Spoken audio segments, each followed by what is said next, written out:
Les petits détails des plus grands films, bienvenue dans Aviez-vous remarqué ? 1000 milliards de mille sabords, une adaptation de la BD de notre enfance par celui qui nous a fait rêver petit au cinéma. Et oui, Steven Spielberg s'est attelé au monstre de la BD franco-belge en 2011 avec les aventures de Tintin, le secret de la licorne. Et quand deux géants se rencontrent, ça fait forcément des étincelles et une multitude de petits détails à découvrir. En route, moule à gaufre. En grand fan de la bande dessinée originale, Steven Spielberg a fait de son film, en plus d'une trépidante aventure, un vibrant hommage à l'œuvre d'Hergé. Pas étonnant donc que le secret de la licorne renvoie aux 24 albums des aventures de l'intrépide reporter. Au début du film, lors du générique, on peut ainsi apercevoir entre autres références un panneau affichant plusieurs destinations des aventures de Tintin, comme la Sildavie, le Tibet ou l'île Noire.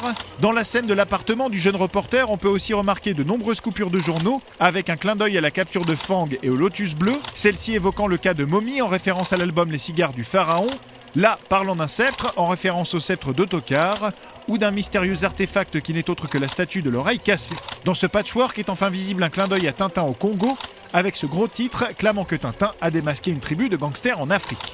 Dans le même registre, la caisse de conserve à la fin du film, ici, affiche un symbole de crabe qui est l'un des éléments de l'album Le Crabe aux pinces d'or, et auquel le film, en plus d'adapter Le secret de la licorne et le trésor de Rackham le Rouge, emprunte la première rencontre entre Tintin et le capitaine Haddock. En vrac, les bons BD-philes auront également noté que la Jeep utilisée par Sakharine est la même que celle de l'album Au pays de l'or noir, ou enfin que l'affiche du rossignol milanais avec une émeraude à la place du O du nom de la chanteuse reprend la couverture de l'album Les bijoux de la Castafiore.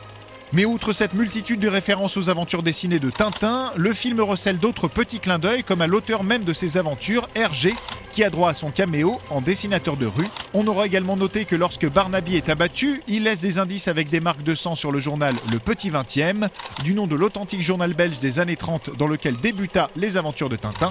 Enfin, si l'on retourne au joli générique de début, au moment où apparaît la machine à écrire, on peut voir que deux lettres sont pressées en premier, E et T, comme E.T., l'un des chefs-d'œuvre de Spielberg, mais ça bien sûr, vous l'avez bien remarqué. Non,